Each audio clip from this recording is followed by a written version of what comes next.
Welcome to another edition of Bruckner200, where we look at dates in November throughout his life.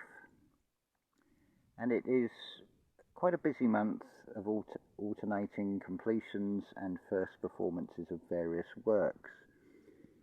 We discussed the Fugue in D minor for organ of 1861, which was completed on the 7th of November in the last episode.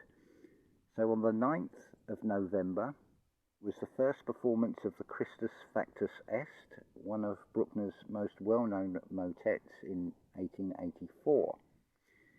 The 10th of November of 1862 saw the completion of the orchestral piece in E minor, which is the second of a trio of orchestral pieces which we'll discuss later in this video. On the 11th of November in 1921, to mark the 25th anniversary of Bruckner's death, was the first performance of Das Lied von Deutscher Vaterland, WAB 78, in 1921. On the 13th of November in 1892 was the first performance of Psalm 150. Followed by, on the 14th of November in the year 1884, the completion of the Salvum Fac Populum Tuum, another motet. On the 16th of November of 1862, the completion of the orchestral piece, which is the third of the orchestral pieces. The 17th saw the first performance of the first three movements of his string quartet in 1881. The 19th of November of 1879 saw the commencement of the revision of Symphony No. 4 in the version we know is most frequently recorded and performed today. The 20th of November in the year 1864 saw the first performance of Bruckner's First Mass in D minor. This is a rather spectacular work, and you can clearly hear the orchestral side of Bruckner's voice coming out in this work. Highly recommended listening. On the 22nd of November in 1874 was the completion of the Symphony No. 4 in its first version, something that we've covered already on a previous video. The 24th of November in the year 1864 was the first performance of a song called Herbstlied, or Spring Song, which is WAB 73. If memory serves correct, there is not a recording that I've found so far on YouTube of this particular piece. But I will keep looking. Hopefully it will appear. The 25th of November of 1866 saw the completion of Bruckner's Second Mass in E minor.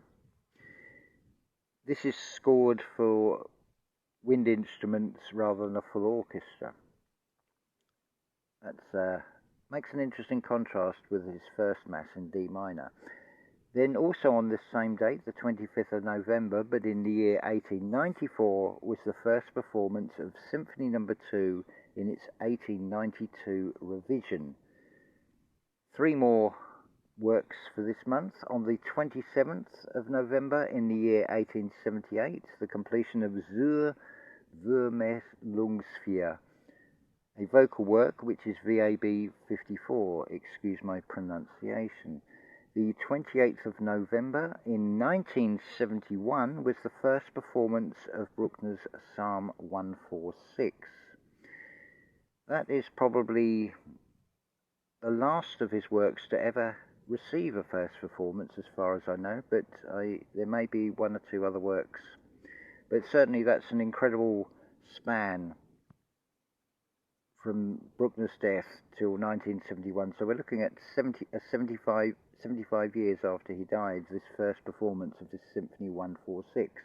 And finally, on the 30th of November, in the year 1894, the completion of the Adagio of Symphony No. 9, which also reminds me, on the 30th of November in 2022 was the first performance of the most recent revision by Dr. John A. Phillips of Symphony No. 9 in its form of 4 movements, and certainly worth hearing. So I'd like to turn my attention to those 4 orchestral pieces. You could almost say that this is a sort of the symphony that was not, if you take these 4 pieces as 4 movements of a symphony. So during the summer of 1862, when studying with Otto Kitzler in Linz, Bruckner composed his first instrumental work, the String Quartet in C minor. This is WAB 111. Thereafter, Kitzler asked him to orchestrate the opening of the first movement of Beethoven's Sonata Pathétique. This is WAB 266. You can find these orchestral works in the playlist AB3. In the same year, 1862, Bruckner tried his hand at his own orchestral compositions. The first arms resulted in 4 small pieces, the March in D minor and the 3 pieces for orchestra. A score of the 4 orchestral pieces was given by Bruckner to his friend Cyril Heines, together with that of the overture in G minor and the symphony in F minor. These scores are stored in the archive of the Stadt- und Landesbibliothek of Vienna. The 4 orchestral pieces were performed first by Franz Meusel on the 12th of October 1924. There's also a piano transcription of the march by Max Auer in 1930. The March in D minor uses the same orchestral setting as Mozart's late symphonies, which consists of 2 flutes, 2 oboes, 2 clarinets, 2 bassoons, 2 horns, 2 trumpets, timpani and strings, and 3 trombones.